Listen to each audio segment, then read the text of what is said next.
एक प्यार का नगमा है, मौजों की रवानी है। आए ऋतुराज तो बिसार सब काज, कोई मीठी मीठी धुन गुनगुनाने लगी धरती। हंसा के जलवत जीवन को चेतन चाटा बदल गया।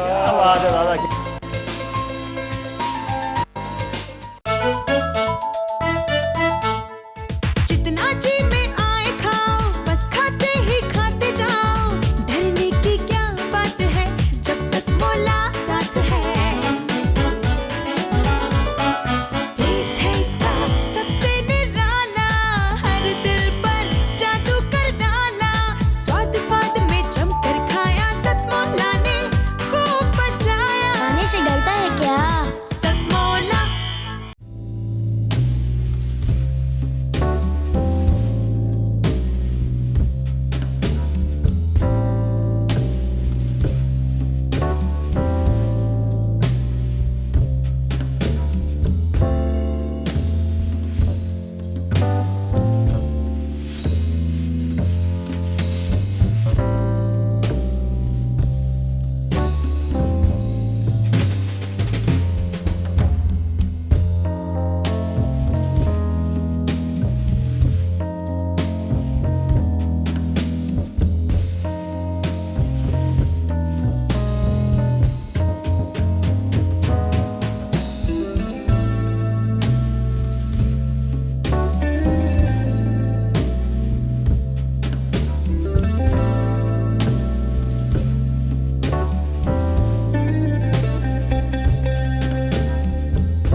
नमस्कार मित्रों, मैं भुवनेश सिंघल स्वागत करता हूं आपका सतमोला कवियों की चौपाल में। नई महफिल, नए रंग, नए कवियों के साथ आपके बीच में उपस्थित हैं। मैं पहले छोटा सा एक परिचय अपने कवियों का करा देता हूं। मेरे बाहिनी ओर बैठे हैं विनय विनम्र जी, औज के वीर रस के देश के बड़े कवि हैं, पूरे देश में जो अपनी कविताओं के लिए जाने जाते हैं। विनय विनम्र जी का स्वागत करता हूं, अभिनंदन करता हूं। उनके ठीक बाईं ओर बैठी हैं दीपाली जैन जिया जी, सुमधुर स्वर की धनी, बहुत अच्छी कविताएं, गीत लिखती हैं, गजल लिखती हैं। मैं स्वागत करता हूं उनका। मेरे दाएं ओर बैठे हैं रसिक गुप्ता जी, अंतर्राष्ट्रीय कवि के रूप में, हास्य व्यंग के बड़े कवियों के रूप में पूरे देश में नहीं बल्कि विदेशों तक में जो जाने जाते हैं, और एक विशेष परंपरा का निर्वहन जो हमारी संस्कृति में रहा है, गुरु और शिष्य परंपरा का, उस निर्वहन को भी बखूबी निभा रहे हैं। आपके आज साहित्य जगत में अनेकों शिष्य हैं जो आपसे कविता का कैखे गए सीखते हैं और वहां से पीएचडी कर निकलकर जब टीवी पर आते हैं, मंचों पर आते हैं, पूरे देश में जाने जाते हैं, तब कहीं लगता है कि एक देश का बड़ा कवि हमारे बीच में उपस्थित है। और मेरे दाहिनी ओर बैठे हैं प्रवीण आर्य जी, जिनको आप पर्दे पर बहुत कम देख पाते होंगे, मगर देश के बड़े कवि होने के साथ में एक मेरे लिए विशेषकर इस समय हर्ष का विषय यह है कि इस कार्यक्रम की जो रूपरेखा बनाते हैं, जिनके मस्तिष्क की ये इस कार्यक्रम उपज है, सतमोला कवियों की चौपाल के संयोजक आज कवि के रूप में हमारे बीच में, मैं हार्दिक स्वागत करता हूं उनका। चलिए कविता की महफिल को आगे बढ़ाते हैं, कविता के माध्यम से आपके दिलों में उतरने का प्रयास करते हैं। आप श्रोताओं से मन मांगता हूं, आपका ध्यान मांगता हूं, आपकी ऊर्जा मांगता हूं, थोड़ी देर हमसे जुड़िए। एक देश के बड़े कवि से जुड़ने जा रहे हैं हम। विनय विनम्र जी को सबसे पहले आवाज दूं, उससे पहले 4 पंक्तियां उनके तेवर की कहता हूं कि राम करें, राम के दीवाने बनो, राम के दीवाने बनो, प्रेम के खजाने बनो, राम राम राम राम राम गुण गाइए, दिलों में बसा के राम, होठों पे सजा के नाम, जीवा में मधुरता के स्वाद को जगाइए, और फिर देखो मेरे राम कर देंगे सारे काम। एक बार राम जी का ध्यान तो लगाइए, एक बार राम जी का ध्यान तो लगाइए, और सबकी है शान राम मेरे भगवान राम, राम जी का काजिए राम राज लाइए। वाह वाह वाह वाह वाह वाह वाह। निश्चित रूप से इस राष्ट्र के अंदर राम राज्य आएगा, इसी आशा के साथ मैं विनय विनम्र जी को आमंत्रित करना चाहता हूं। आपकी जोरदार तालियां मिले विनय विनम्र जी।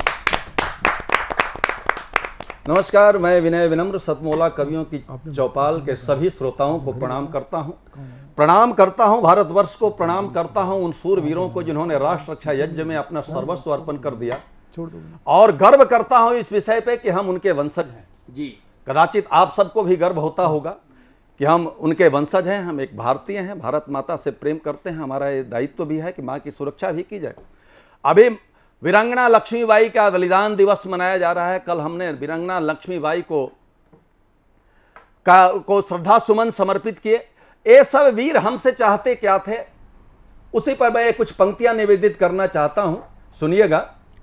कि वतन पे जो हुए कुर्बान उनको है नमन मेरा, क्या बात। वाह वाह वाह वाह वाह। वतन पे जो हुए कुर्बान उनको है नमन मेरा, मिटा सर्वस्व है अनजान उनको है नमन मेरा, उठा शमशीर बन रणवीर माँ की पीर हर ली है, क्या बात। उठा शमशीर बन रणवीर माँ की पीर हर ली है, बहुत अच्छे। बढ़ाई राष्ट्र ध्वज की शान उनको है नमन मेरा, बढ़ाई राष्ट्र ध्वज की शान उनको है नमन मेरा। आप सबने वो चित्र भी देखा है, महारानी लक्ष्मीबाई पीठ पे बालक को बांध कर युद्ध, पुत्र को बांध करके युद्ध लड़ती थी।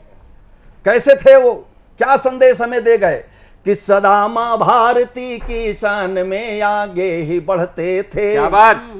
तोड़कर वक्ष चट्टानों का अपना मार्ग गढ़ते थे, समय अनुकूल या प्रतिकूल हो चिंता नहीं उनको, बोल जय हिंद शत्रु दुर्ग पे निर्भीक चढ़ते थे, बोल जय हिंद शत्रु दुर्ग पे निर्भीक चढ़ते थे।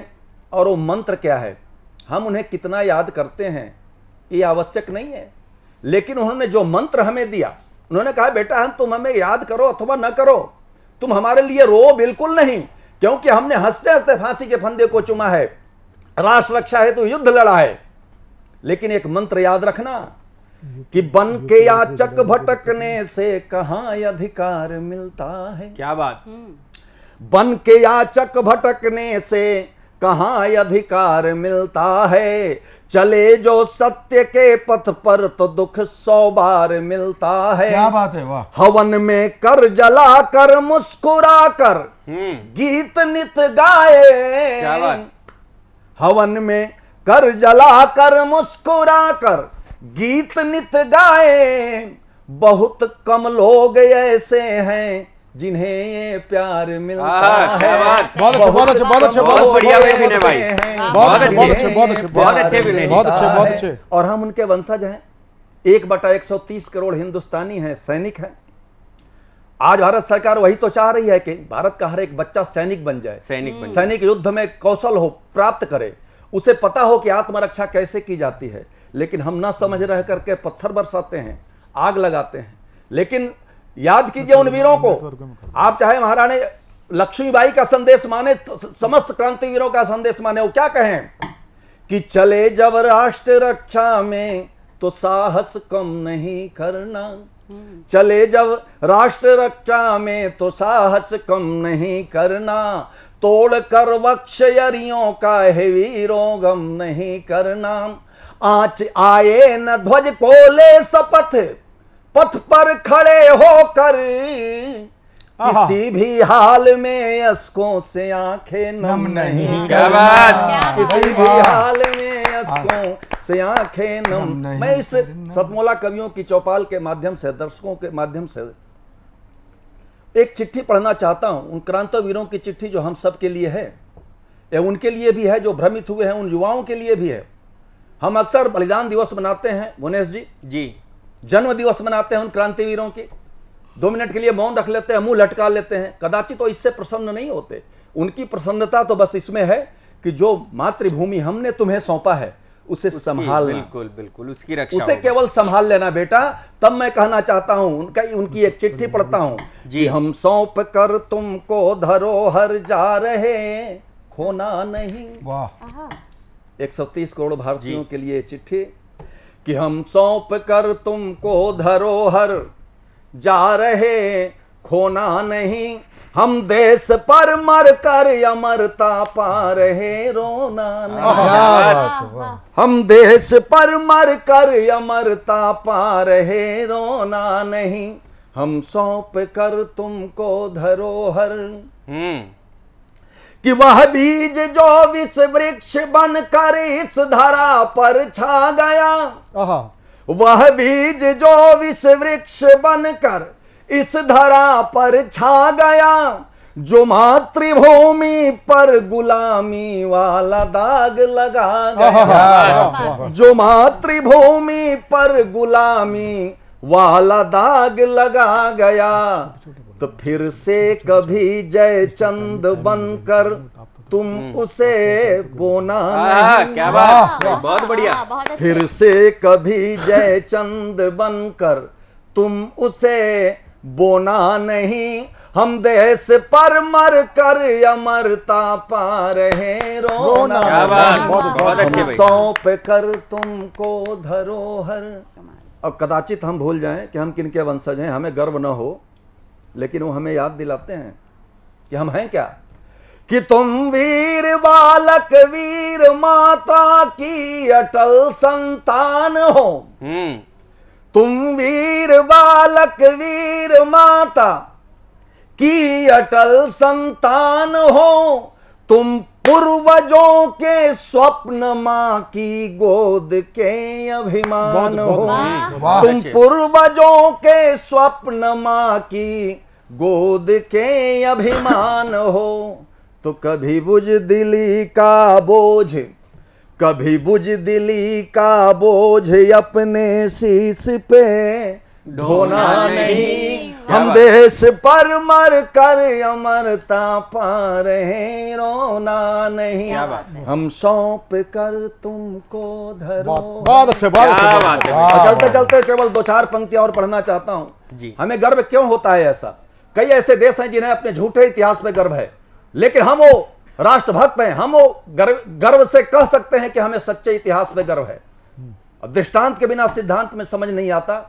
कुछ पंक्तियां निवेदित करके अपने वाणी को विराम देना चाहता हूं कि मात्र 2 पगों में धरती को नाप लेते, कभी मथ कर सागर की गहराई छानी है। क्या बात। मात्र 2 पगों में धरती को नाप लेते, कभी मथ कर सागर की गहराई छानी है। मानस को मानस में धारते रहे हैं सदा, अंतस में वेद गीता गुरु ग्रंथ वाणी है। क्या बात। दीपदान करती है राष्ट्रहित पन्ना, जहां विश्व मिल से खर भगत की जवानी है। ऐसे वीर बाकुरों की छाती से किया जो बैर, घुट घुट के मरा न मांग पाया पानी है। घुट घुट के मरा न मांग पाया पानी है। भारत को खंडित करने का दुष्प्रयास करने वाले कभी पूर्ण नहीं होगा। बताना चाहता हूं कि हड्डियों को दान कर शस्त्र बनवाते रहे, सत्य रक्षा हेतु दान दे दी राजधानी है। हड्डियों को दान कर शस्त्र बनवाते रहे, सत्य रक्षा हेतु दान दे दी राजधानी है। जीव रक्षा हेतु हंस गरल भी पान किया, जागा जो विवेक बन बैठा विश्वज्ञानी है। मातृभूमि पे कुदृष्टि डाली जब कायरों ने वक्ष चीर डाला, ये उधम बलिदानी है। उठा तलवार किया शत्रु दल पे प्रहार, चंडिका भवानी बनी झांसी वाली रानी है। चंडिका भवानी बनी झांसी वाली रानी है। और खुली चुनौती मैं देना चाहता हूं, ललकार के सामने आओ। तब कहना चाहता हूं, हमारे यहां जड़ चेतन सब अपने आप में इतिहास समेटे हैं।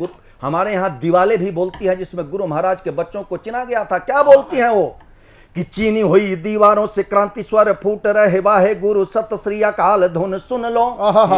चीनी हुई दीवारों से क्रांति स्वर फूट रहे, वाहे गुरु सत श्री अकाल धुन सुन लो। चेतक की टाप पीठ पे विराजते प्रताप, उठा हल्दी घाटी से तूफान आंख मुन लो। सिंह सावकों का पकड़ न केस खींचो, सोते सिंह सावकों का पकड़ न केस खींचो, परिणाम निज इतिहास से ही गुन लो।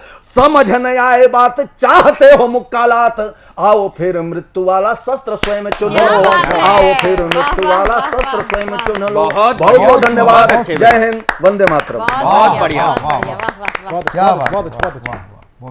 बहुत बढ़िया। विनय विनम्र जी, आपने वातावरण को निश्चित रूप से राष्ट्रभक्ति में कर दिया।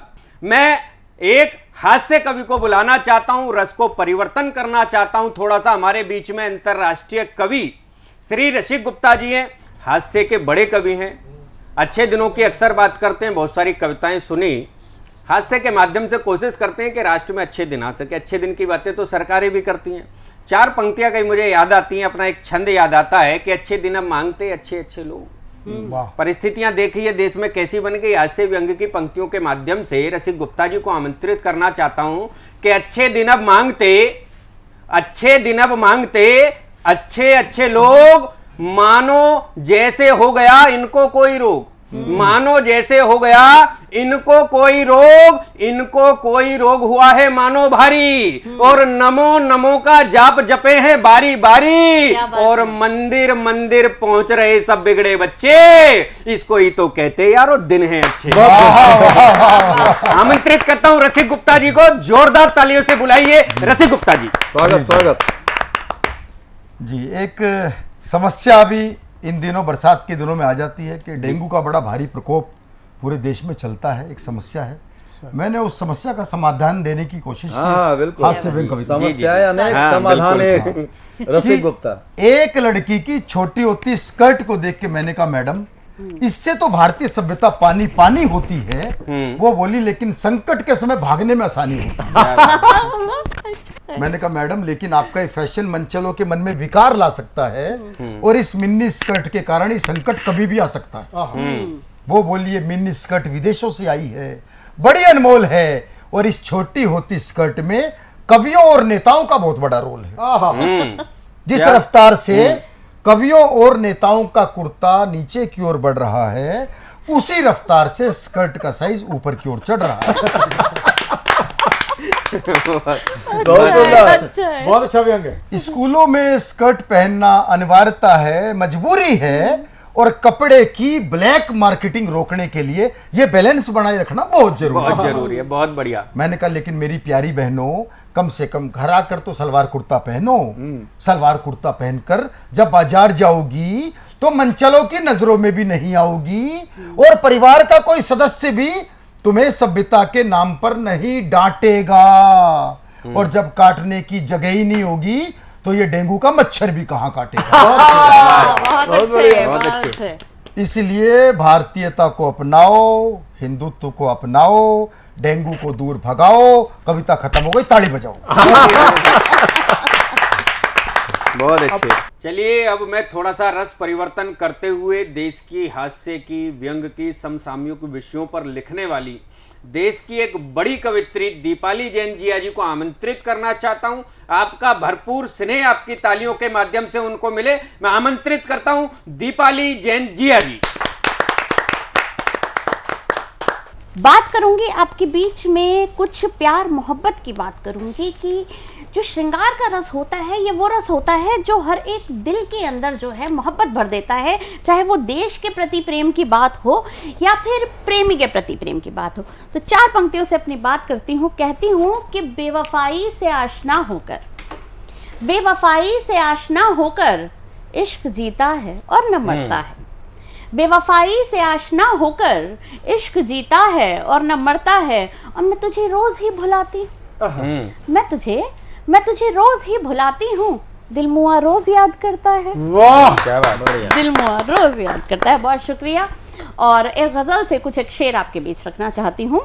कहती हूँ कि शाम ढलने से पहले चले आई, शाम ढलने से पहले चले आइए, जिस्म जलने से पहले चले आइए, और आते जाते हुए देख लेगा कोई, कि आते जाते हुए देख लेगा कोई, दिन निकलने से पहले चले आइए, और ख्वाब में आइए इश्क कीजिए ज़रा, कि ख्वाब में आइए इश्क कीजिए ज़रा, रात ढलने से पहले चले आइए। और ये शेर देखिएगा बतौर ख़ास कि मैं खड़ी हूँ उसी मोड़ पर अब तलक, मैं खड़ी हूँ उसी मोड़ पर अब तलक, मेरे चलने से पहले चले आइए, मेरे चलने से पहले चले आइए। बहुत बहुत शुक्रिया, बहुत शुक्रिया। और एक नज़्म आपके बीच पढ़ना चाहती हूँ। नज़्म यानी कि वो चीज़ जो सरसराहट भर देती है दिल के बीच में। और बात करूँगी पहली मोहब्बत की। चाहे वो कोई भी व्यक्ति हो, हर एक के इंसान के जीवन में एक पहला प्यार ज़रूर होता है, और उसी पहले प्यार को आप इस नज़्म को सुने और आपको याद आ जाए तो याद कीजिएगा एक नाम, दीपाली चंद जिया का।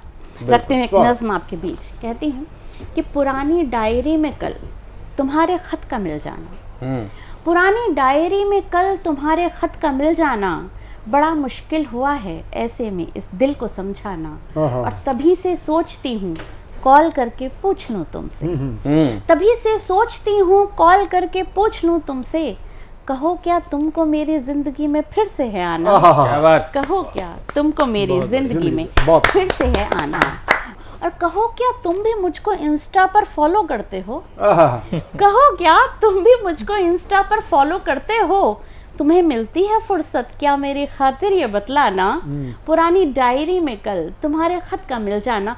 और इस नज़्म का आखिरी बंद आपके बीच रखती हूँ, मेरा बहुत पसंदीदा है कि अगर हमें हमारा पहला प्यार मिल जाए तो फिर हम उसे जाने नहीं देते, उसे थाम लेना चाहते हैं, उसे रोक लेना चाहते हैं। तब कहती हूँ कि मेरे मन में उठी है बात एक तुमको मैं बतलाऊं, तुम्हारी जिंदगी में दिल कहे फिर से चली आऊं, मेरे मन में उठी है बात एक तुमको मैं बतलाऊं, तुम्हारी जिंदगी में दिल कहे फिर से चली आऊं, मेरी आंखें मेरी बातें मेरे लब याद हैं तुमको, मेरी आंखें मेरी बातें मेरे लब याद हैं तुमको, अगर मुझको इजाजत हो तो तुम पर प्यार बरसाऊं, अगर मुझको इजाजत हो तो तुम पर प्यार बरसाऊं, और वो गुलमोहर के जिसके नीचे हम तुम रोज मिलते थे, वो गुलमोहर के जिसके नीचे हम तुम रोज मिलते थे, उसी की छाँव में एक रोज़ फिर गलती से मिल जाना, उसी की छाँव में एक रोज़ फिर गलती से मिल जाना, पुरानी डायरी में कल तुम्हारे खत का मिल जाना,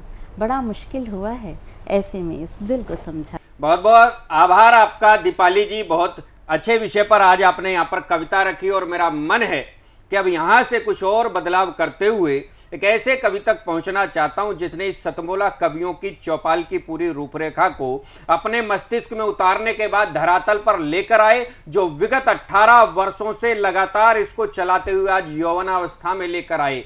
देश के लगभग 10,000 से अधिक कवियों को जिन्होंने इस मंच से अपनी बात रखने का अवसर दिया और समाज में जाकर जागृति लाने का एक बड़ा संकल्प, बड़ा अभियान चलाने वाले प्रवीण आर्य जी को आमंत्रित करना चाहता हूं। यूं तो बहुत सारी कविताएं वो लिखते हैं, मगर मेरा विशेष मन है, एक बार बहुत पहले कहीं मैंने उनका एक गीत सुना था, बहुत प्रेरणा देने वाला गीत है, उसकी पंक्तियां मुझे कुछ कुछ ध्यान आती हैं। वो एक लिखी थी मैंने कि मैं उजालों से दीप करके, ऐसी कुछ था प्रवीण भाई आपका, मैं उजाला दीप का हूं, मैं उजाला दीप का हूं, याद आती है वो पंक्तियां, बड़ी अच्छी लगती थी मुझे। वो गीत का मैं उनसे आग्रह करना चाहता हूं, वो गीत अवश्य सुनाए। इसके अलावा जो आपका मन हो, जोरदार तालियों से आमंत्रित कीजिए प्रवीण आर्य जी।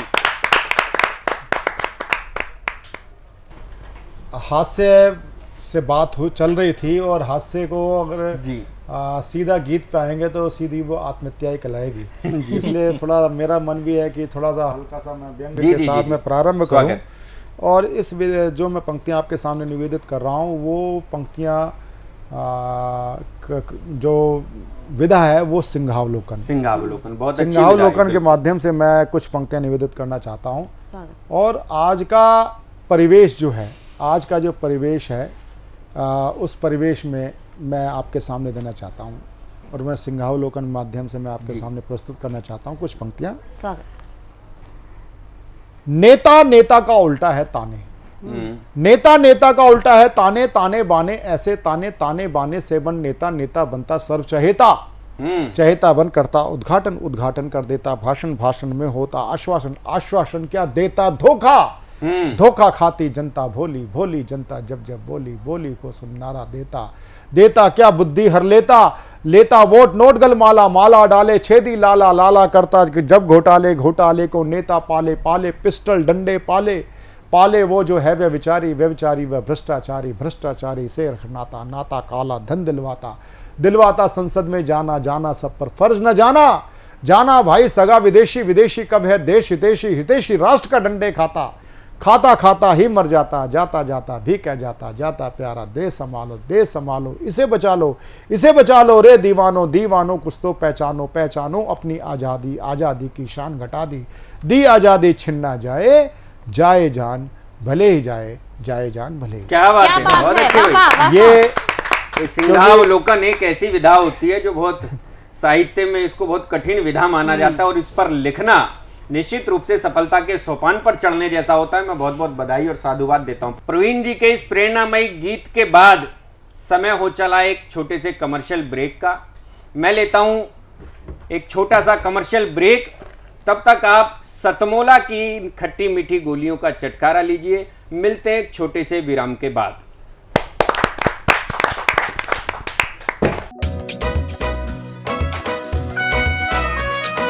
हर पल मस्ती और रंगीन विद सतमोला नमकीन, इससे बेटर है नथिंग। सतमोला नमकीन डिफरेंट टेस्ट है बेमिसाल, पनीर भुजिया भी कमाल, इसके टेस्ट के सब शौकीन। हाँ सतमोला नमकीन, सतमोला स्वीट्स एंड नमकीन, इससे बेटर है नथिंग।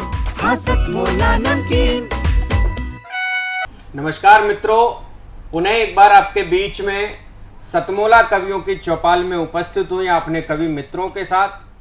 सतमोला कवियों की चौपाल जो आज पूरे देश में एक ऐसा नाम बन चुका है, जो साहित्य जगत में अपनी विशेष पहचान बना चुका है, और साथ में साहित्य जगत से निकलकर पूरे राष्ट्र के फलक पर अपनी एक विशेष पहचान को अंकित कर चुका है। हमारे सतमोला कवियों की चौपाल की इस एपिसोड में हमारे साथ में देश के विभिन्न हिस्सों से हमारे बीच कवि यहाँ पर पधारे हुए हैं। मेरे दाहिनी ओर ठीक बैठे हुए श्री प्रमोद मिश्र निर्मल जी, मूलतः गीतकार हैं, फिल्मों में भी आपके अनेक गीत यहाँ पर आ चुके हैं। मैं उनका अभिनंदन करता हूँ, स्वागत करता हूँ। एक बार तालियों से उनका स्वागत कीजिए प्रमोद जी। उनके ठीक बराबर में बैठी हैं वर्षा कौशल जी, कानपुर से हमारे बीच आई हैं। मैं उनका भी अभिनंदन करता हूँ, स्वागत करता हूँ। मेरे ठीक बाईं ओर बैठे हैं डॉक्टर संतोष कुमार पटेरिया जी, महोबा से हमारे बीच में आए। मैं उनका भी स्वागत करता हूं, अभिनंदन करता हूं। उनके ठीक बाएं में बैठी हैं प्रीति कच्छल जी, जो यहीं दिल्ली की निवासी है। मैं आपका भी स्वागत करता हूं प्रीति जी, अभिनंदन करता हूं। चलिए आइए कविता की इस महफिल से जुड़ते हैं। मैं सभी दर्शकों का अभिनंदन करता हूं, स्वागत करता हूं, उनसे उनका मन मांगता हूं। कुछ देर दीजिए हमको। निश्चित रूप से हमारे कवियों को जब आप सुनेंगे आपको अच्छा लगेगा। विभिन्न प्रकार के रंगों से सराबोर कविताएं ये आपके बीच में लेकर आए हैं। मैं सबसे पहले जिस कवित्री को आवाज देना चाहता हूं, उनकी एक बड़ी प्रसिद्ध रचना मैंने कई बार सुनी है। बचपन विषय को लेकर उन्होंने एक कविता संजोई है। बचपन का जिक्र चलता है तो मैंने कहीं कविता लिखी थी, तो कुछ पंक्तियां मुझे याद आती हैं। मैं वर्षा जी को यहाँ पर आमंत्रित करूं, मगर उससे पहले एक बचपन पर कुछ पंक्तियां आपकी निवेदित करता हूं कि बचपन की यादों को मैंने सजाया। मैंने कभी लिखा था कि बचपन के उन पुराने दिनों को याद करते हुए, बचपन की उन गलियों को याद करते हुए, बचपन के उस माहौल को, उस गांव को याद करते हुए मैंने कभी लिखा था कि बचपन की यादों को मैंने सजाया। बचपन की यादों को मैंने सजाया, वो किस्से कहानी, वो पेड़ों की छाया, मोहल्ले में मिलके हम सारे ही रहते, जय हिंद जय राम मिलकर के कहते। वो किस्से पुराने, वो बातें पुरानी, दिल से ना निकले वो यादें रूहानी। मुझे याद है अब तक वो बचपन की यारी, निकलती थी तब हो परीक्षा की बारी, और परीक्षा से पहले लगाते थे रट्टा, खाते थे गुड़ हम वो पीते थे मट्ठा। वाह। खाते थे गुड़ हम और पीते थे मट्ठा। और क्या कहते थे देखिए कि चिड़ियों के जगने से पहले थे उठते। और बचपन का सीन देखिए, दृश्य को याद कीजिए, गांव के उस वातावरण को माहौल बनाना चाहता हूँ। वर्षा जी को बुलाना चाहता हूँ कि चिड़ियों के जगने से पहले थे उठते, खुद को थी चिंता हम खुद ही थे पढ़ते, मास्टर ने मारे थे अनगिन तमाचे, वो उंगली में पेंसिल फंसाकर दबाते, और खेलों में बीता था बचपन सुहाना, मर्यादा भरा था जीवन सयाना, मोहल्ले का हर एक घर था हमारा, हर एक आंगन और हर एक द्वारा, उम्र 20 में भी दिल होता था बच्चा, वो सूती पजामे वो नाड़े का कच्चा। वाह। वो सूती पजामे वो नाड़े का कच्चा। मैं इन्हीं पंक्तियों के साथ बचपन की यादों को समेटी हुई एक कविता के लिए सादर आमंत्रित करना चाहता हूं वर्षा कौशल जी, कानपुर से आई है हमारे बीच में। जोरदार तालियों से स्वागत कीजिए वर्षा कौशल जी। स्वागत। नमस्कार साथियों, मेरी ये रचना है बच्चियों पर। जो बच्ची जन्म लेती है अपने माता पिता के यहाँ और जिम्मेदारी का बोझ, जिम्मेदारियाँ संभालते संभालते वो कब बड़ी हो जाती है, उसकी शादी हो जाती है, फिर वहाँ भी जिम्मेदारियों का बोझ होता है और उसकी एज कैसे बीत जाती है उसे पता ही नहीं चलता है। तो पंक्तियाँ शुरू करते हैं। स्वागत। ये कैसा बचपन है मेरा, बचपन में बड़ा हुआ। क्या बात। वाह। यौवन देखा है नहीं, बुढ़ापा खड़ा हुआ। ये कैसा बचपन है मेरा, बचपन में बड़ा हुआ। किलकारी याद है नहीं, गुड़िया देखी ही नहीं। किलकारी याद है नहीं, गुड़िया देखी ही नहीं। ये कैसा रूप अपनों की, ये कैसा रूप अपनों की नजरों में मढ़ा हुआ। क्या बात है, बहुत बढ़िया वर्षा जी, बहुत अच्छी। यौवन देखा है नहीं, बुढ़ापा खड़ा हुआ। ये कैसा बचपन है मेरा, बचपन में बड़ा हुआ। क्या बात। शादी की स्थिति आती है, देखिए क्या स्थिति होती है। परिणय प्रलय सा लगा, परिणय प्रलय सा लगा, अपनों की बला है टल गई। क्या मार्मिक है बाबा। प्रलय सा लगा, अपनी बला टल गई, अपनों की बला है टल गई। चेहरे बदले हैं यहाँ, चेहरे बदले हैं यहाँ, अनाचार बढ़ा हुआ। क्या बात। यौवन देखा है नहीं, बुढ़ापा खड़ा हुआ। बहुत सुंदर वर्षा। ये कैसा बचपन है मेरा, बचपन में बड़ा हुआ। क्या बात। ये कैसा बचपन है मेरा, बचपन में बड़ा हुआ। बहुत अच्छे वर्षा जी। ये कैसा बचपन है मेरा जो बचपन में बड़ा हुआ। बचपन की उस पीड़ा को, सामाजिक कुरीतियों को और जीवन के संघर्षों को बहुत बारीकी से आपने उकेरा कि एक ऐसे बचपन का जिक्र आपने किया जो बचपन में जिम्मेदारियों का बोझ इस कदर निभाता है कि शायद उसका बचपन कब कहाँ खो गया उसको स्वयं को ज्ञात नहीं होता। बहुत बहुत बधाई देता हूँ मैं प्रीति जी आपको इस अच्छे गीत के लिए, बहुत बहुत साधुवाद आपको। और गीत से निकलकर अब एक और कवि की ओर चलते हैं। डॉक्टर संतोष कुमार पटेरिया जी महोबा से हमारे बीच में आए हैं। अखिल भारतीय साहित्य परिषद जो देश की एक बहुत ही प्रसिद्ध साहित्यिक संस्था है, आप उसके महोबा जिले के संयोजक भी हैं। बहुत अच्छी कविताएं लिखते हैं, सामाजिक कुरीतियों पर बहुत सारी कविताएं इन्होंने लिखी हैं, बहुत सारे हास्य लिखे हैं, व्यंग लिखे हैं, गीत लिखे हैं। लगभग साहित्य की, कविता की हर विधा में उन्होंने अपनी कलम चलाई है। मगर उनकी एक प्रसिद्ध कविता है अन्यथा मत लीजिए। मैं निवेदन करूंगा वो कविता आप अवश्य सुनाएं, बाकी जो आपका मन हो वो सुनाएं। जोरदार तालियों से आमंत्रित कीजिए डॉक्टर संतोष कुमार पटेरिया जी। स्वागत है साहब।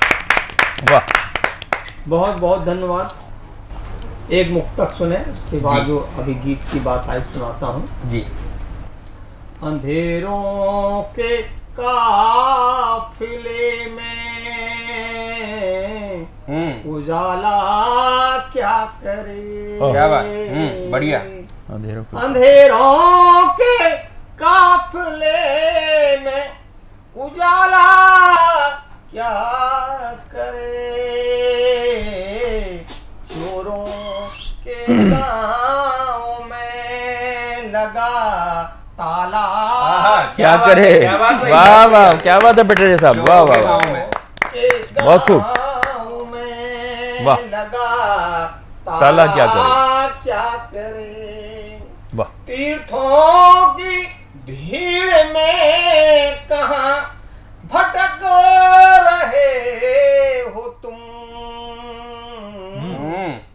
जब दिल में बसा पाप हो माला क्या करे। वाह वाह वाह वाह, जब दिल में बसा पाप हो माला क्या करे। बहुत बढ़िया, बहुत खूब। गीत की बात आई, स्वागत। अपनों से शिकायत है, जीवन बीत जाता है, परोपकार करते, लोगों को सहयोग करते, इसके बाद उसको क्या मिलता है ये मैंने गीतों में दिखा। सीधी सी देखता हूँ। स्वागत स्वागत साहब।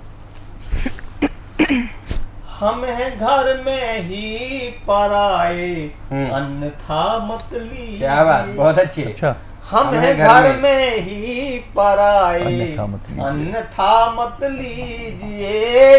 तुम भला कुछ कर न पाए अन्यथा मत लीजिए। क्या बात है। तुम भला कुछ कर न पाए अन्यथा मत लीजिए। जिन चरण चिन्हों पे चलकर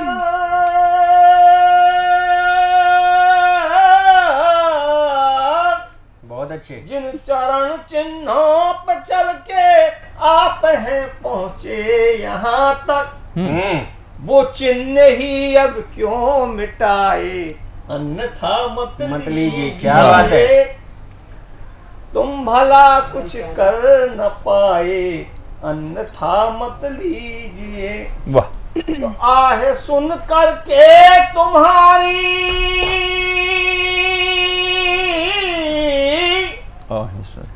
आहे सुन करके तुम्हारी दौड़ पड़ता रात में।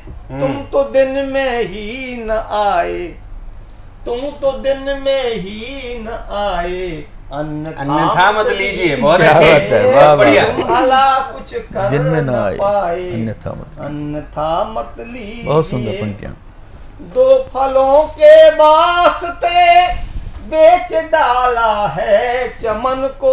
अच्छा, दो फलों के वास्ते बेच डाला है चमन को। फिर भी तुम तो ना अघाए। क्या बात। फिर भी तुम तो ना अघाए अन्यथा मत लीजिए। क्या बात है, क्या बात है। भला वाह वाह, कर न पाए अन्यथा मत लीजिए। यश भवन में खुद को मिटाया, यश भवन में खुद को मिटाया। तब चढ़े तुम हो शिखर पर। यश भवन में खुद को मिटाया, तब चढ़े तुम हो शिखर पर। फिर भी हम तुमको न भाए अन्यथा मत लीजिए। क्या बात है, बहुत अच्छे। फिर भी हम तुमको न भाए अन्यथा मत लीजिए। अंत में है, जिनने तुमको था जताया तुम तो कुछ भी हो नहीं हो। क्या बात। जिनने तुमको था जताया तुम तो कुछ भी हो नहीं हो। और गीत तुमने उनके ही गाए। क्या बात, बहुत अच्छे भाई, बहुत बढ़िया। गीत तुमने उनके ही गाए अन्यथा मत लीजिए। तुम भला कुछ कर न पाए अन्यथा मत लीजिए। क्या बात, हमें वाह। अपने हमें घर में ही पराई अन्यथा मत लीजिए। बहुत बढ़िया, बहुत बढ़िया भाई, खूब, बहुत अच्छे। खूब, बहुत खूब हम हैं घर में ही पराए, अन्यथा मत लीजिए। जी। निश्चित रूप से एक अच्छी कविता के लिए बहुत बहुत बधाई देता हूं मैं डॉक्टर संतेश कुमार पटोरिया जी को, बहुत बहुत साधुवाद देता हूं। और थोड़ा सा परिवर्तन करते हैं, एक बहुत मार्मिक कविता के लिए, मार्मिक रचना के लिए आमंत्रित करना चाहता हूं एक ऐसी कवित्री को जो बहुत संवेदनाओं की कवित्री हैं, सामाजिक सरोकारों से जुड़ी हुई हैं।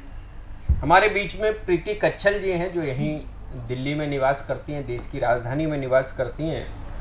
अभी चंद रोज पहले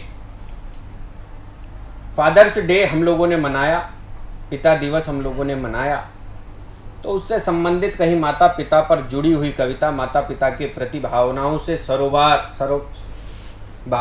सराबोर कविता प्रीति कच्छल जी के पास है। मुझे 4 पंक्तियां जब बात पिता की चलती है और फादर्स डे अभी हम लोगों ने मनाया तो याद आती है कि माना ये बात बिल्कुल सही है। पिता के जीवन के संघर्षों को 4 पंक्तियों में कहने का प्रयास करता हूं। देखिएगा जीवन के संघर्ष क्या होते हैं एक पिता के, ये महसूस करने की चीजें केवल पुत्र, उसके बच्चे, उसकी बेटियां केवल इसको महसूस करने का प्रयास करें कि पिता के जीवन के संघर्ष क्या होते हैं। पिता जीवन को खपाता है, माता पिता। 4 पंक्तियां कहता हूं कि माना ये बात बिल्कुल सही है, माना ये बात बिल्कुल सही है कि पिता तो वाकई में दही है। दही से तुलना किए, एक बहुत अच्छी दही जमी हुई है, और देखिएगा कि माना ये बात बिल्कुल सही है कि पिता तो वाकई में दही है, पर वक्त की मथानी ने तुझे खूब मथा। पर वक्त की मथानी ने तुझे खूब मथा, और कब हुआ छाछ तुझे पता ही नहीं है। क्या बात है, कब हुआ छाछ तुझे पता ही नहीं है। माता पिता अपने बच्चों की सुविधाओं को देते देते, उनके जीवन की खुशियों को संजोते संजोते, उनके जीवन में सुख सुविधाएं डालते डालते कब जवानी से बुढ़ापे में पहुंच जाते उनको स्वयं भी नहीं पता होता। उनका दही जैसा जीवन कब उसमें से मक्खन निकल जाता और छाछ जैसा शेष रह जाता उनको स्वयं नहीं पता। ऐसे ही संवेदनाओं की एक कवित्री को आमंत्रित करना चाहता हूं जो माता पिता के संस्कारों से जुड़ी हुई एक कविता हमारे बीच लेकर आई है प्रीति कच्छल जी। जोरदार तालियों से स्वागत कीजिए प्रीति कच्छल जी। स्वागत। नमस्ते, मैं प्रीति कच्छल हूँ और कभी कभी कविताएं लिखती हूँ जब भी मेरे को लगता है कि अंदर से कुछ कलम से कुछ शब्द आने वाले हैं, तो वो कभी कभी रेड लाइट पर भी हो जाता है, मैं गाड़ी में भी लिख देती हूँ। प्रोफेशन से मैं सीए हूँ। तो अभी जो मैं गीत सुनाने जा रही हूँ वो माता पिता से मेरी एक विनती है कि हमें सिखाओ कि जो ये जीवन है उसको हम कैसे जिए।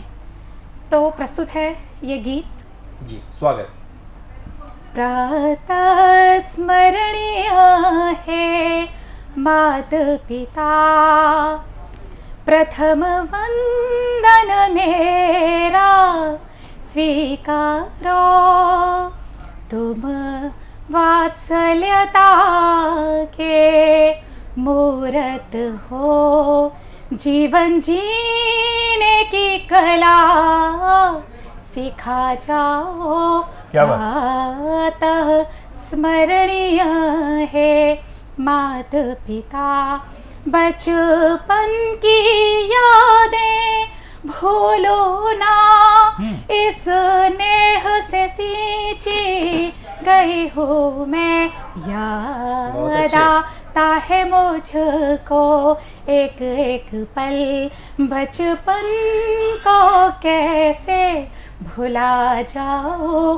प्रातः स्मरणीय है मात पिता, यौवन में रखा मैंने कदम, यौवन में रखा मैंने कदम, सोचा था कुछ और बन गई कुछ, जीवन का देखो खेल यही, इस खेल को खेलना सिखा जाओ। प्रातः स्मरणीय है मात पिता जीवन तो मुझको नहीं पता कितना लंबा और छोटा है।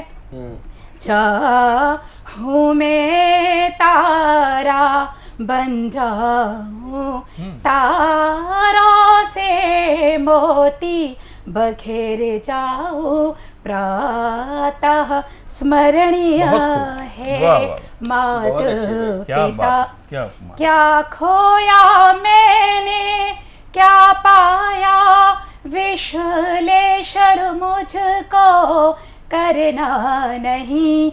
इस जीवन रूपी रेल में अब खुश होकर सफर तय कर जाओ, प्रातः स्मरणीय है मात पिता। हमारा जीवन एक समय चक्र, इस चक्र को पुष्पित करना है। हम डरे न दुनिया रोड़ों से, इस भाव को प्रबलतम करना है। प्रातः स्मरणीय है मात पिता, प्रथम वंदन मेरा बहुत बढ़िया स्वीकारो। बहुत बढ़िया प्रीति जी, बहुत अच्छा गीत यहाँ पर आपने प्रस्तुत किया माता पिता के प्रति अपनी संवेदनाएं जो आपने कविता में उड़ेली, निश्चित रूप से हमारे सतमोला कवियों की चौपाल के दर्शकों के हृदय पर सीधे दस्तक देने वाली हैं। मैं एक और संवेदनाओं के कवि जो सामाजिक सरोकारों से जुड़े हैं, संस्कारों से जुड़े कवि हैं, देश के बड़े गीतकार हैं और उनकी कई फिल्मों में जिन्होंने गीत भी लिखे हैं, शीघ्र ही वो फिल्में आने वाली हैं। ऐसे हमारे बीच में बहुत ही वरिष्ठ कवि हमारे मध्य में यहाँ पर उपस्थित हैं, प्रमोद मिश्र निर्मल जी। मैं बहुत जोरदार तालियों के बीच उनको आमंत्रित करना चाहता हूँ। बहुत सुलझे हुए कवि, एक सुलझे हुए अच्छे वक्ता प्रमोद मिश्र निर्मल जी। बहुत बहुत धन्यवाद। आज की शाम बहुत वरिष्ठ कवि हमारे पटेरिया साहब और बहनें वर्षा और प्रीति विराजमान हैं। बहुत सुंदर सुंदर रचनाएं पढ़ी गई। मैं भी एक मुक्तक और एक गीत रखना चाहूँगा आज की शाम। स्वागत। आप लोग बड़े मन से सुनिए। जी जी जी। कि साहित्य में क्यों लिखता हूँ। मुक्तक देखें जी। कि शब्द सरगम हुए हुए न हुए, दर्द कुछ कम हुए न हुए न हुए। शब्द सरगम हुए हुए न हुए, दर्द कुछ कम हुए हुए न हुए। आज हैं करीब आ जाओ, कल तलक हम हुए हुए न हुए। क्या बात है भाई, बहुत अच्छी। हम बहुत बढ़िया न हुए। यही शायद साहित्य और साहित्य सृजन का उद्देश्य भी है। आइए एक गीत से जोड़ते हैं। इस साधना स्टूडियो में हम लोग विद्यमान हैं, तो हमारे गीत में साधना, हर व्यक्ति वर्षों से सदियों से साधना करता आ रहा है। जब से यूं कहें कि सृष्टि उत्पन्न हुई है तब से हम लोग साधना करते आ रहे हैं। ऋषि मुनि साधना करते थे, आज भी मनुष्य साधना कर रहा है। लेकिन साधना का उन्मुख क्या है? आइए मित्रों एक गंभीर गीत से आपका परिचय कराते हैं। देखें। मैं जलाता रहा आरती के दिए। हाँ हाँ, क्या बात है भाई। मैं जलाता रहा आरती के दिए, साधना द्वार दूर जाती रही। बहुत बढ़िया। मैं जलाता रहा आरती के दिए, क्या बात। साधना द्वार दूर जाती रही। मैं जलाता रहा। बड़े बड़े वरिष्ठ कवि जी। विराजमान है, तो मैं पंक्तियां गा रहा हूँ जी जी।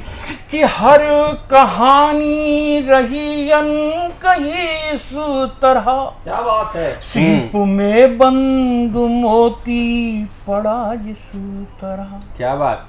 या मिलन की कुंवारी किसी आश को डस गया हो अजाने निठुर चिर बिरह। आहा, क्या बात है भाई। मैं घटाता रहा उम्र के फासले, मैं घटाता रहा उम्र के फासले, मैं घटाता रहा उम्र के फासले, जिंदगी पास आ दूर जाती रही। क्या बात। मैं जलाता रहा, जलाता रहा आरती के दिए, हाँ जलाता रहा आरती के दिए, साधना द्वार आ दूर जाती रही। मैं जलाता रहा आरती के दिए। पंक्तियां सुने कि कौन समझे यहाँ प्रीति में हार को, मन संजोता रहा हर नए प्यार को, अंजलि भर खुशी के लिए उम्र भर, अंजलि भर खुशी के लिए उम्र भर, खटखटाता रहा भाग्य के द्वार को, मैं सजाता रहा हर कली चाह की। क्या बात है। मैं सजाता रहा हर कली चाह की, मैं सजाता रहा हर कली चाह की, आस की यार सी टूट जाती रही। मैं जलाता, बहुत अच्छा। हाँ जलाता रहा, हाँ जलाता रहा, मैं जलाता रहा आरती के दिए। और अंतिम बंद जो इस कविता का दर्शन है, मेरे जीवन का भी दर्शन है। देखें पटरिया साहब जी, आप बहुत अच्छा सुन रहे हैं सब लोग, तो मैं गीत की पंक्तियां रख रहा हूं कि भावों अभावों भरा बालपन, जवानी के टुकड़े भी दो दो हुए। आहा, क्या बात। भावों अभावों भरा बालपन, जवानी के टुकड़े भी दो दो हुए, एक जमी बन गया आसमां दूसरा। दो टुकड़े हुए साहब। भावों अभावों भरा बालपन, जवानी के टुकड़े भी दो दो हुए, एक जमी बन गया आसमां दूसरा, मिलन जब हुआ दोनों रो दिए। क्या बात। गुनगुनाता रहा गीत श्रृंगार के, मुझे लोग श्रृंगार का कवि कहते हैं जी। गुनगुनाता रहा गीत श्रृंगार के, गुनगुनाता रहा गीत श्रृंगार के, गुनगुनाता रहा गीत श्रृंगार के, जिंदगी आंसुओं से नहाती रही। मैं जलाता रहा आरती के दिए, जलाता रहा आरती के दिए, साधना द्वार दूर जाती रही। मैं जलाता रहा। बहुत बहुत धन्यवाद। बहुत अच्छे भाई, बहुत बढ़िया। आदरणीय प्रमोद मिशन निर्मल जी, मैं जलाता रहा आरती के दिए, बहुत ही प्रेरणामयी गीत आपका। मुझे विष्णु सक्सेना जी के गीतों की वो परंपरा याद आती है के गीतों को सुनकर। लगता है कि हाँ, उस परंपरा को आज के एक और व्यक्ति ने, एक और साहित्यकार ने, एक और कवि ने उसको थामा हुआ है, और निश्चित रूप से ये गीतों की परंपरा ऐसे ही निर्बाध रूप से आगे बढ़ती रहेगी। और मित्रों, जैसा कि आपको ज्ञात है, हमारा हर बार एक वीडियो सेगमेंट होता है, एक महत्वपूर्ण पड़ाव होता है ये हमारे इस एपिसोड का, सतमोला कवियों की चौपाल का, जो दूरस्थ बैठे लोगों को भी इस वीडियो सेगमेंट के माध्यम से यहाँ पर इस मंच पर आने का अवसर देता है। आज इस अवसर को प्राप्त किया है बेंगलोर की रीता सिंह जी ने। संवेदनाओं की कवित्री, सामाजिक सरोकारों की कवित्री, बहुत अच्छी कविताएं जो लिखती हैं। जोरदार तालियों से उनको आमंत्रित करना चाहता हूं, रीता सिंह जी। मेरी कविता का शीर्षक है क्या मैं इंसान नहीं। हर पल तुम्हें चाहा, हर पल तुम्हें चाहा, बन के रही तुम्हारा साया। हर पल तुम्हें चाहा, बन के रही तुम्हारा साया। तुम्हें देवता बनाकर मन मंदिर में अपने बसाया। पर तुमने क्या किया, पर तुमने क्या किया, क्या तुमने कभी मुझे दिल में बसाया। पर तुमने क्या किया, क्या तुमने मुझे कभी दिल में बसाया। क्या तुमने कभी सोचा कि तुम भी रहो बन के मेरा साया। क्या तुमने कभी सोचा कि तुम भी रहो बन के मेरा साया।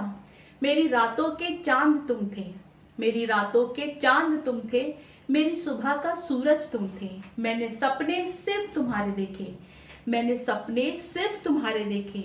क्या तुमने भी सपनों में सिर्फ मुझे पाया, क्या तुमने भी सपनों में सिर्फ मुझे पाया। सपनों को छोड़ो चलो हकीकत की बात करते हैं, सपनों को छोड़ो चलो हकीकत की बात करते हैं।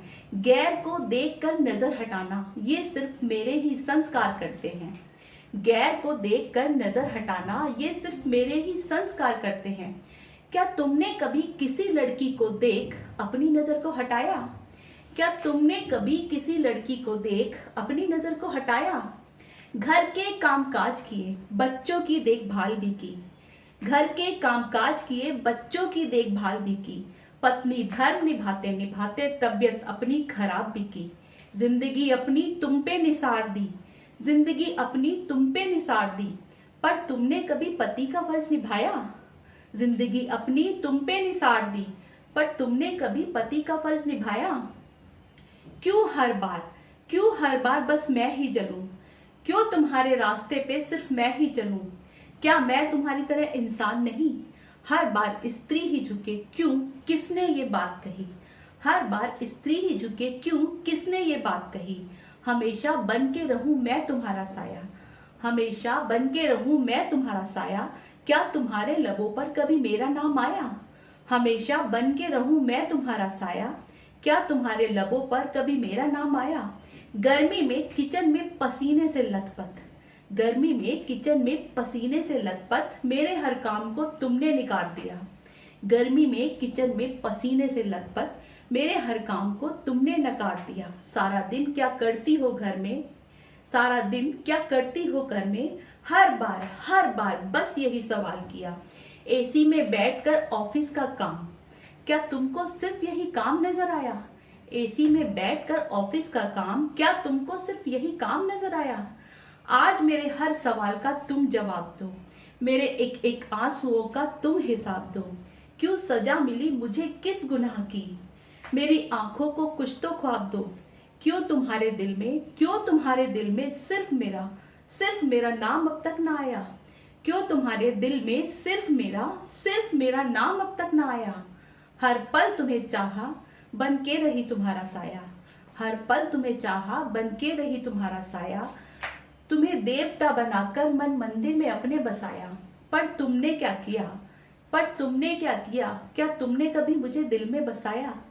क्या तुमने कभी मुझे दिल में बसाया। धन्यवाद। सतमौला कवियों की चौपाल का आज हमारा परम सौभाग्य है कि सतमौला कवियों की चौपाल में आज कला और साहित्य को समर्पित हमारा एक देश का बहुत ही सर्वश्रेष्ठ संगठन, राष्ट्र के सांस्कृतिकवाद को बढ़ाने वाला कला साहित्य के माध्यम से, उसका नाम होता है अखिल भारतीय, यानी विश्व स्तर पर उस संगठन का नाम होता है संस्कार भारती। संस्कार भारती हमारा एक ऐसा संगठन है जहाँ कला और साहित्य के माध्यम से देश प्रेम, राष्ट्र प्रेम और समाज का किस प्रकार से कला साहित्य की ओर से सेवा की जा सकती है, कला के माध्यम से भी सेवा की जा सकती है, साहित्य के माध्यम से भी सेवा की जा सकती है, उसका एक अनूठा जो एक संगठन है वो संस्कार भारती है। संस्कार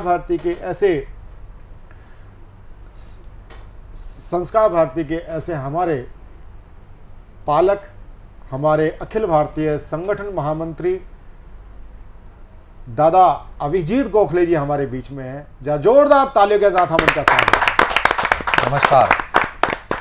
अभिजीत दा का केंद्र दिल्ली है और जब दिल्ली केंद्र है तो केंद्र से तात्पर्य होता है कि एक स्थायी नहीं अस्थायी जो निवास है वो दिल्ली है, क्योंकि जो संघ का जो एक प्रचारक जीवन होता है वो एक खाना बदोशी वाला जीवन होता है, वो कहीं ठहर के नहीं रहते। जब महाराणा प्रताप ने जब ये संघर्ष किया अकबर के समय, उस हिसाब से वो कभी भी खाना बदोश एक जगह रुक के नहीं रखते, वो कहीं भी नहीं टिकेंगे।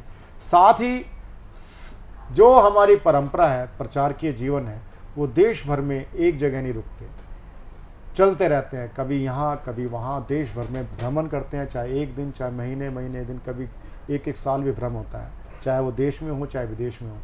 ऐसे कर्मयोगी हमारे बीच में उपस्थित हैं जो केवल कला और साहित्य नहीं, फिल्म क्षेत्र को भी संवारने में लगे हुए हैं।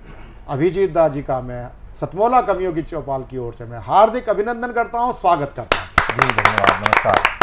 और उनसे आग्रह करता हूं कि सतमोला कवियों की चौपाल के लिए एक शुभेच्छा हमें आशीर्वचन के रूप में दें, और जिससे कि सतमोला कवियों की चौपाल अपने सुपथ पर निरंतर चलती रहे।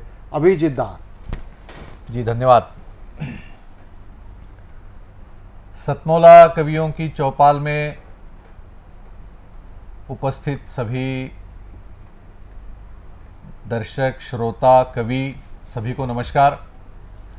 सर्वप्रथम निरंतर चले आ रहे, अभी प्रवीण जी ने जैसे बताया 15 अगस्त 2004 से, मतलब लगभग 18 साल से चले आ रहे इस आयोजन में मुझे यहाँ बुलाया, यह अवसर दिया और राष्ट्रभक्ति, समाज भक्ति की कविताएं सुनने का मौका मिला। इसलिए सर्वप्रथम मैं प्रवीण जी का और इस आयोजन से जुड़े हुए सभी कार्यकर्ताओं का, व्यक्तियों का बहुत बहुत हृदय से धन्यवाद देता हूँ।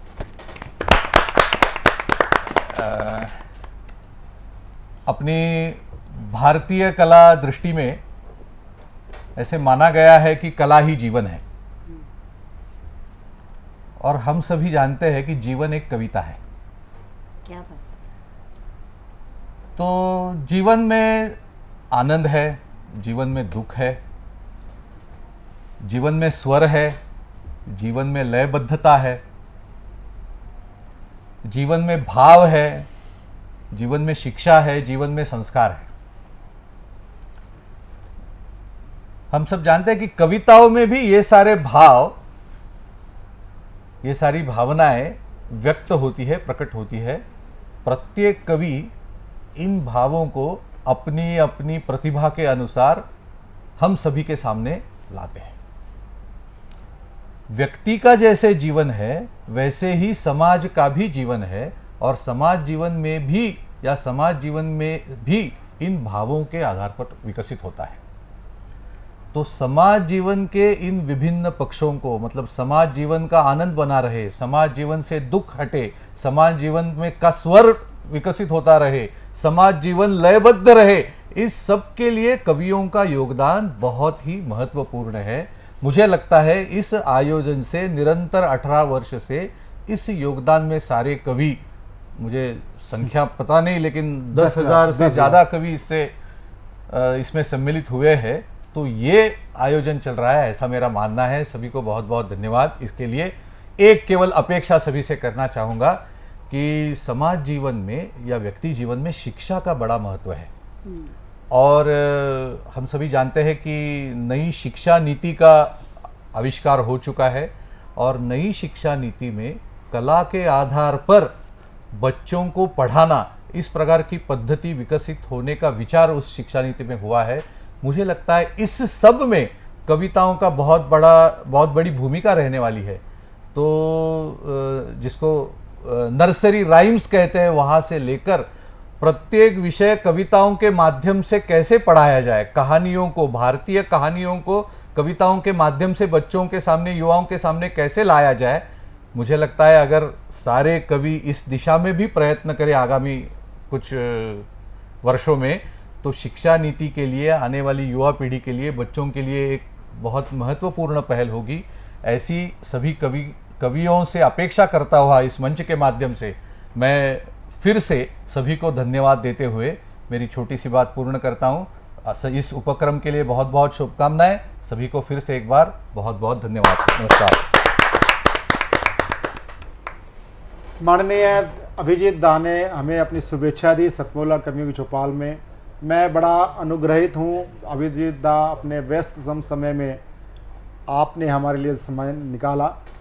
आज अब जो मेरे साथ हैं इस कार्यक्रम के लिए विशेष, जिनका मैं आभार इसलिए व्यक्त नहीं कर सकता क्योंकि वो खुद मेरे साथ इस कार्यक्रम का भार 18 वर्ष से आप अपने कंधे पे आपने चढ़ा रखा है।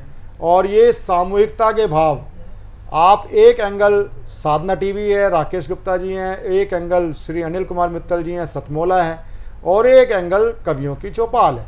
आज अगर क्या नाम हम सोचें सतमोला अलग चल सकता है कार्यक्रम कविता के साहित्य में, या कवियों की चौपाल अलग चल सकता है, तो ये असंभव है बिल्कुल। और ये एक ऐसा एक ईश्वर प्रदत्त गठबंधन हो चुका है तीनों का। सतमोला कवियों की चौपाल, चाहे भाई साहब दशहरे पे इतना बड़ा कार्यक्रम करते हैं, कम से कम 10-15 लाख का बजट का कार्यक्रम अकेले आप रामलीला में, बालाजी रामलीला में आप करते आ रहे हैं। कोरोना काल के बीच में बेशक ना हुआ हो, तो वो सतमोला कवियों की चौपाल का कवि सम्मेलन हो, और चाहे 2004 15 अगस्त 2004 के प्रारंभ के 4 एपिसोड हों, उसकी ये अनवरत यात्रा किस प्रकार चल रही है, मैं उसके लिए श्री अनिल मित्तल जी हमारे इस कार्यक्रम के अगर मैं कहूँ तो अभिभावक हैं। अभिभावक के नाते मैं श्री अनिल मित्तल जी को मैं सादर आमंत्रित करता हूं कि वह अपना आशीर्वाद सतमोला कवियों की चौपाल के नवांकुरों को दें। श्री अनिल मित्तल जी।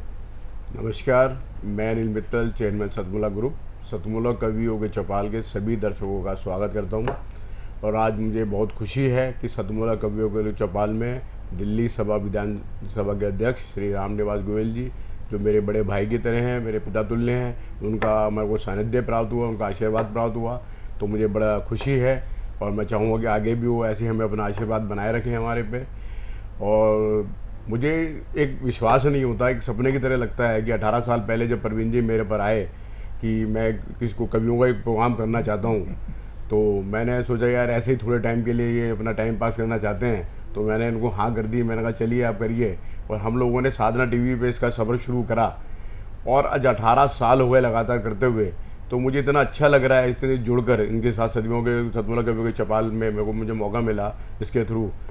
आज कवियों की जो कवि वर्ग है हमारा, ऐसा बुद्धिजीवी वर्ग है कि ये अगर हम इसको प्रोत्साहन नहीं देंगे तो धीरे धीरे ये लुप्त होता जाएगा। तो आज ये संस्कृति को उसको बचाने के लिए अगर सतमोला परिवार इसके साथ जुड़ा हुआ है तो बड़े एक सौभाग्य की बात है, और मैं हमेशा इसके साथ जुड़ा रहूँगा। और परवीन जी और मेरा साथ जैसे चल रहा है, मैं कहूँगा ज़िंदगी भर ये प्रोग्राम जब तक भी चलाएं वो चलता रहे, और सतमोला परिवार इसमें हमेशा जुड़ा रहेगा। धन्यवाद। अंत करना चाहता हूँ आज के इस कार्यक्रम का, सतमोला कवियों की चौपाल का। 4 पंक्तियां प्रेरणा की कहता हूं कि किसी की आंख में बनके चमक तुम बंद हो जाओ। इन्हीं 4 पंक्तियों के साथ आज के इस एपिसोड में विदा लूंगा। 4 पंक्तियां कहता हूं कि किसी की आंख में बनके चमक तुम बंद हो जाओ। आह्वान की पंक्तियां देता हूं कि किसी की आंख में बनके चमक तुम बंद हो जाओ। प्रभु की वंदना में तुम गीत के बंद हो जाओ, और युवाओं थाम कर झंडा विश्व में फिर से फहरा दो। विवेकी बन के जागो तुम, विवेकानंद हो जाओ। क्या बात है, क्या बात है, वाह वाह। जय हिंद, जय भारत। सीएम साहब, हमारे 30 विधायक अपोजिशन पार्टी में चले गए, अब आप सीएम नहीं रहे। सतमोला। तो अब नया सीएम कौन बन रहा है? चल सतमोला खाओ, कुछ भी पचाओ।